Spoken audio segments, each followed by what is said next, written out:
Buenas noches, mi nombre es José Garza. Tengo una pregunta especialmente para los dos padres. ¿Por qué en la iglesia se ensaña tanto contra los ricos? La mayoría de los que estamos aquí tenemos carro, tenemos casa. Yo creo que podemos llamarnos ricos. Entonces no nos vamos a salvar ninguno de nosotros, ni se va a salvar miles de personas porque honradamente, inteligentemente hicieron su fortuna.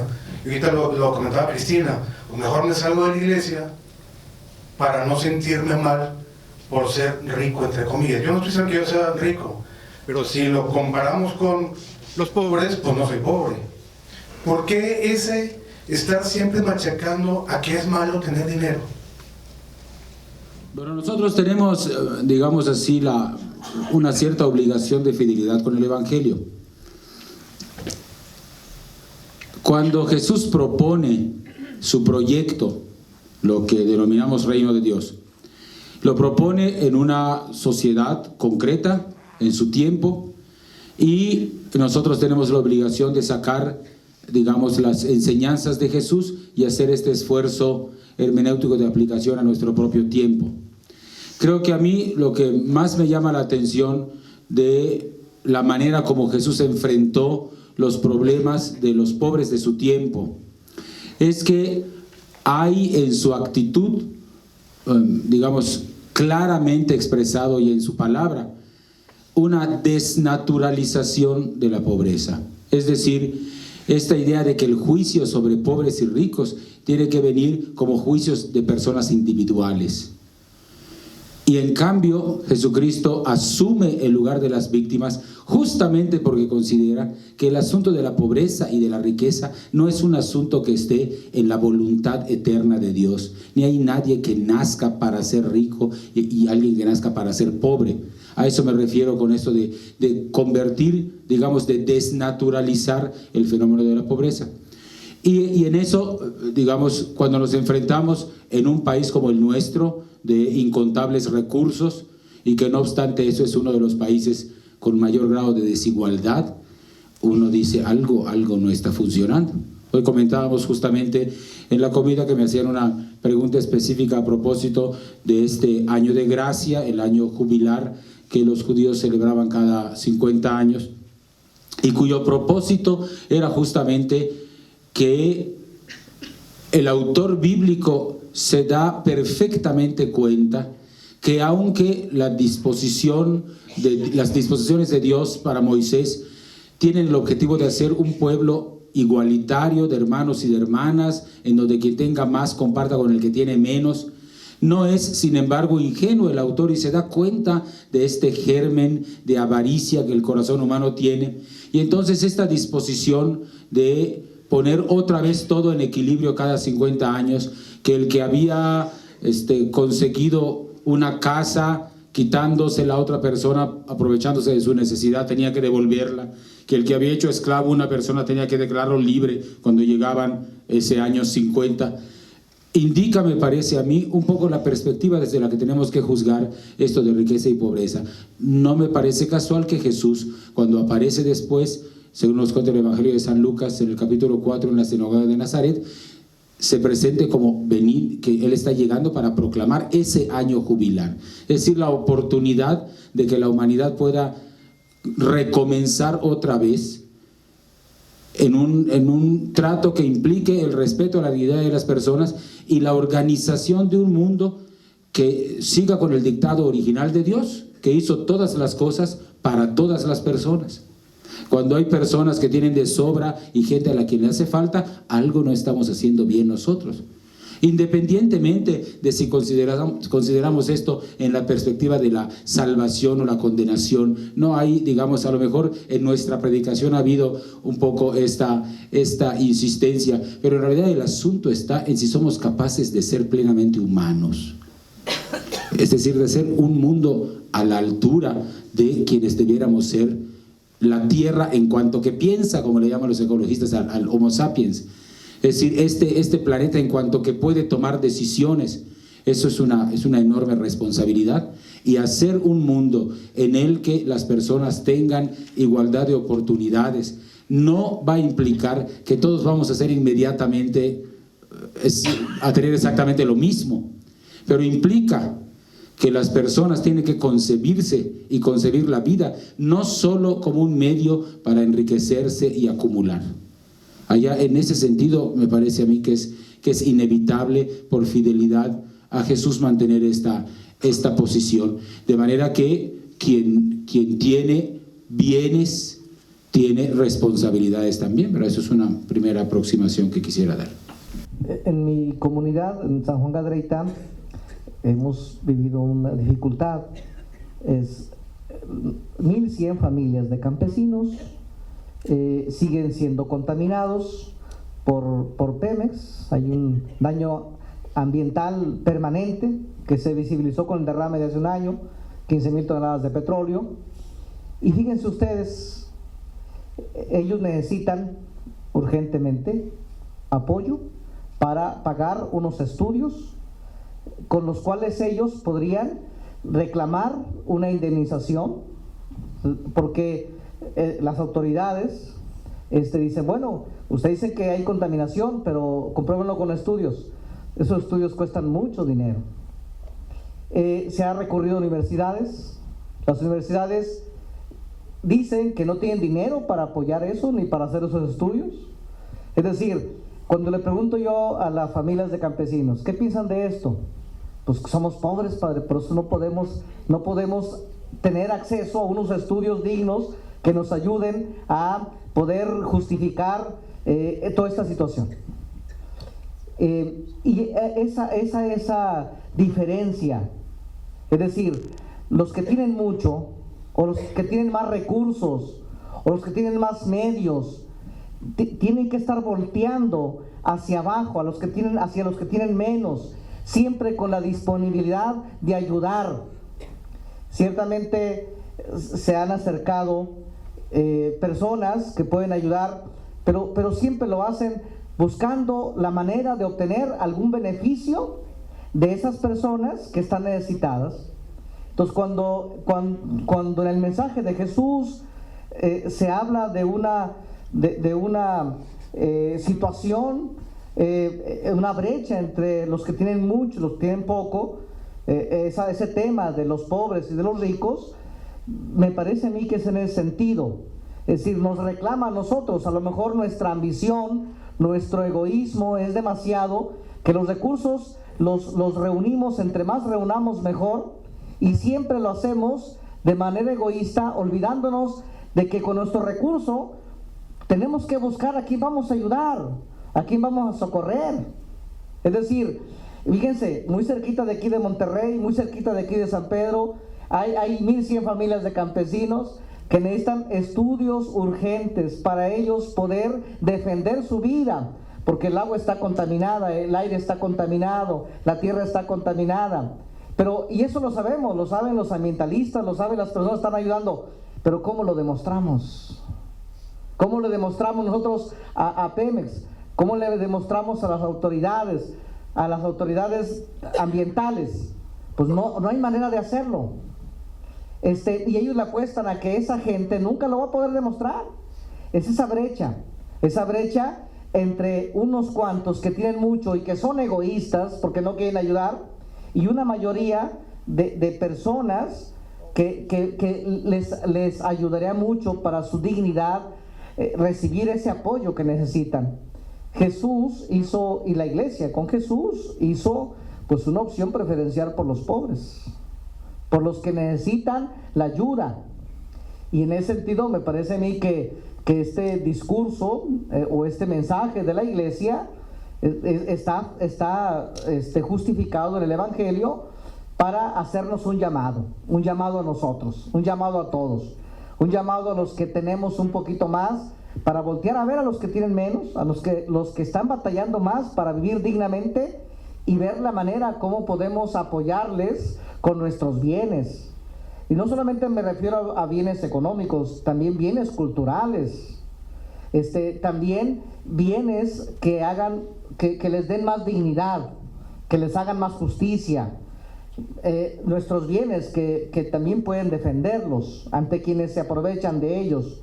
Toda esa situación tan difícil que vivimos en nuestro país que ya no puede sostenerse. El Papa Francisco dijo en el discurso en Bolivia, en su discurso en los movimientos sociales, ustedes recordarán, pues dijo claramente el Papa Francisco, este sistema ya no aguanta más.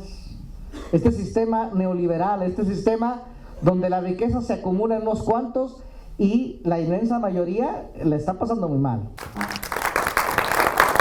Yo quisiera volver al tema de esto de la pobreza y la riqueza, porque si nos, creo que Raúl nos dijo, Jesús desnaturalizó, es decir, el Señor nos vino a cambiar la mirada a Jesús, nos vino a dar otra perspectiva.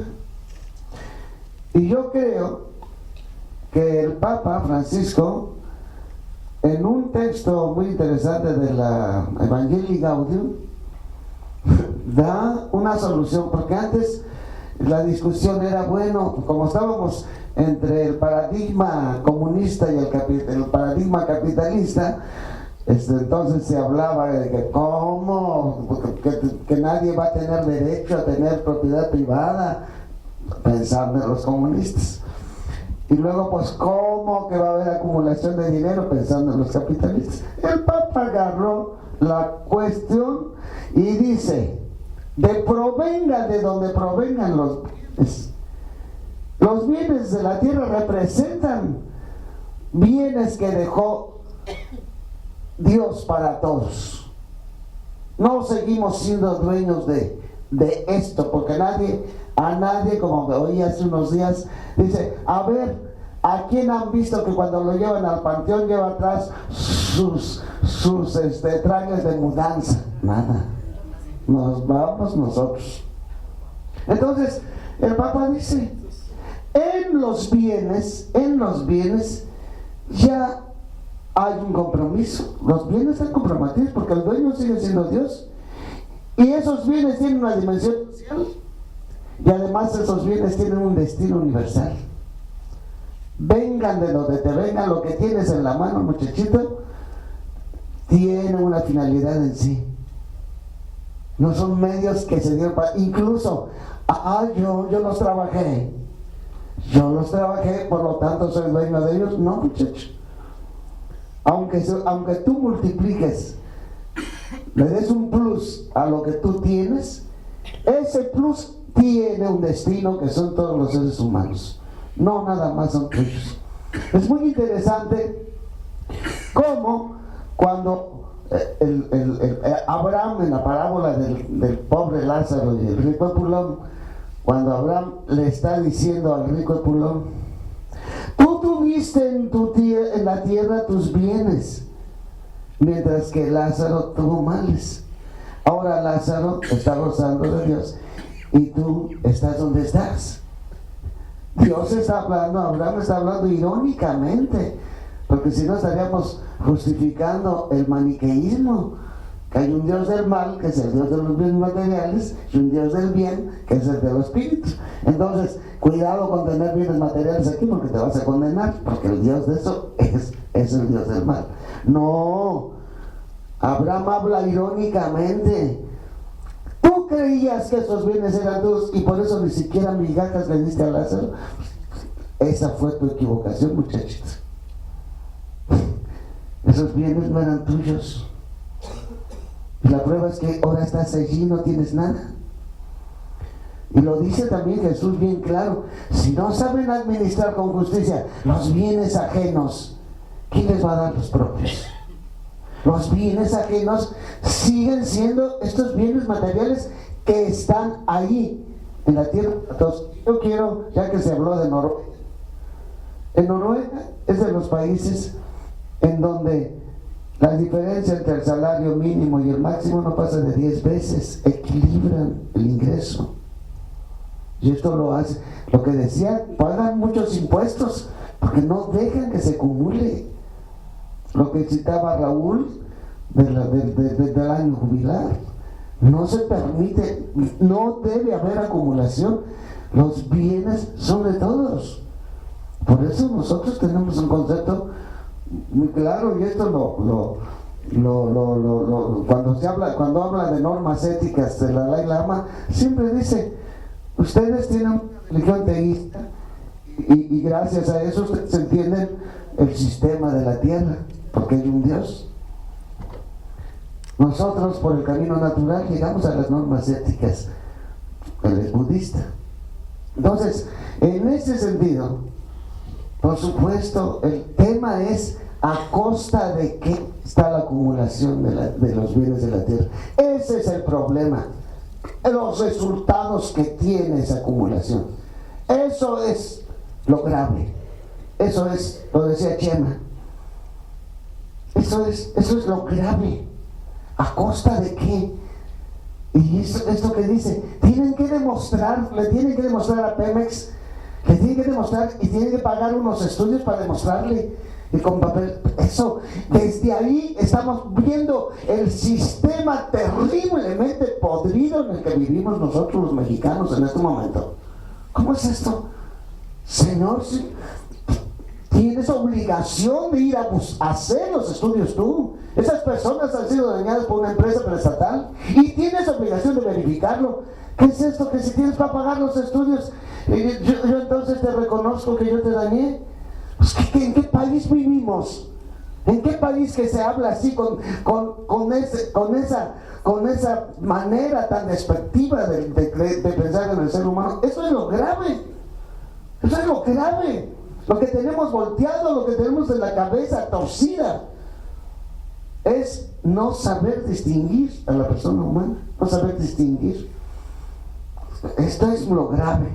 Entonces, por supuesto que sí es un tema que tenemos que meternos y tenemos que alegrar una sociedad. Lo decía también, no nada más son cositas.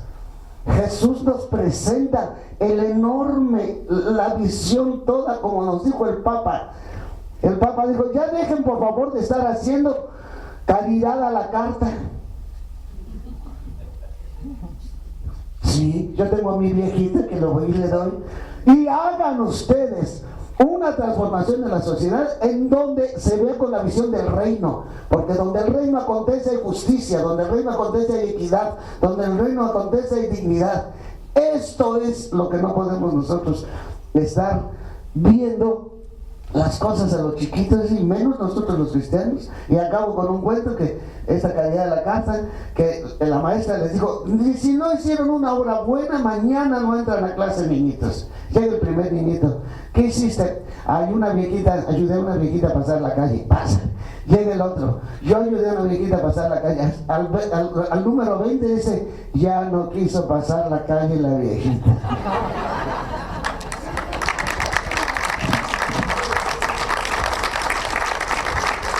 Es un mundo en realidad esquizofrénico, loco, ¿no? Porque pues no digo que Oriente esté muy bonito, pero en Occidente, que se supone que tenemos una cultura cristiana, en realidad el gran valor es el dinero.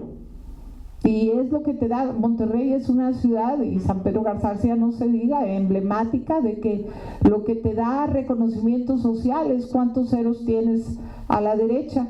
Cuando estuve en campaña hace 3 años y medio, me preguntaban, señor, ¿y por qué los ricos quieren más dinero? Y les contesté lo único que se me ocurrió contestar. Pues porque es un juego donde entre más ceros pongas a la derecha, mejor te sientes. Así fuimos educados. No fuimos educados más que excepcionalmente hacia la compasión, hacia fijarte en las necesidades de los otros, y vivimos en un sistema que cada día produce más y más ricos. El 1% de la población a nivel mundial tiene el 50% de la riqueza del planeta, y el 50% de la población más pobre del planeta tiene el 2% de la riqueza.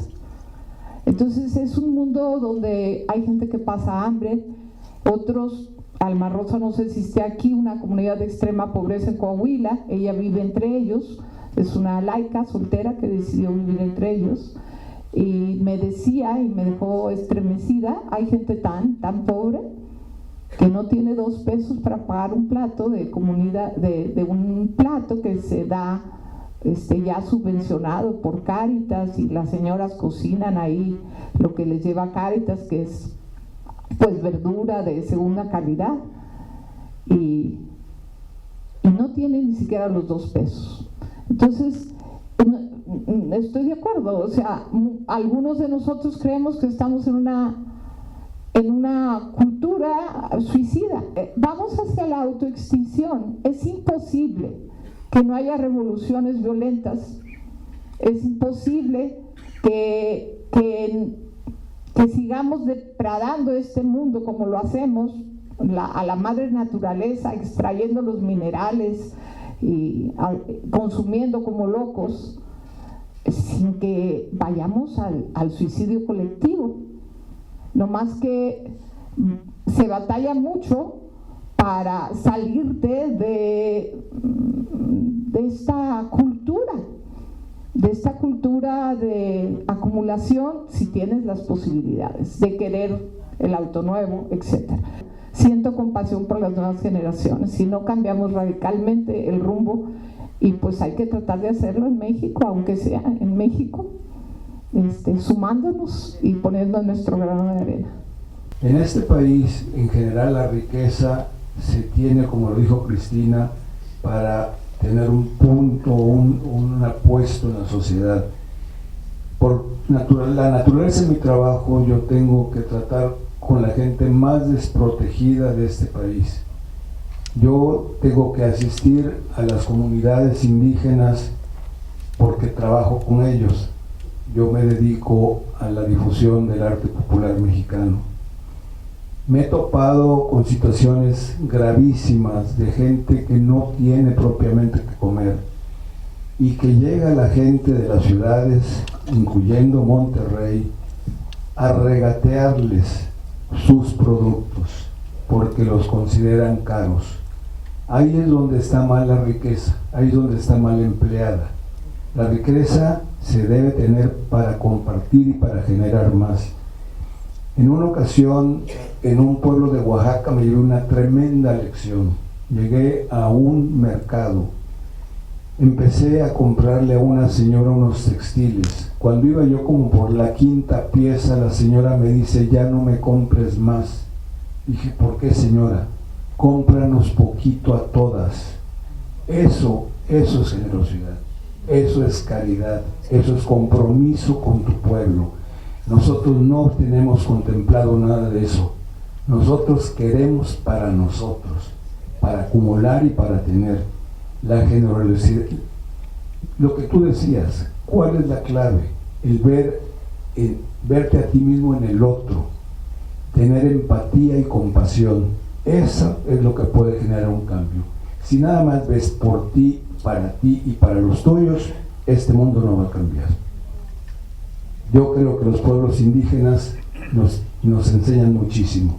Son generosos, son cándidos, son creativos y son gente buena.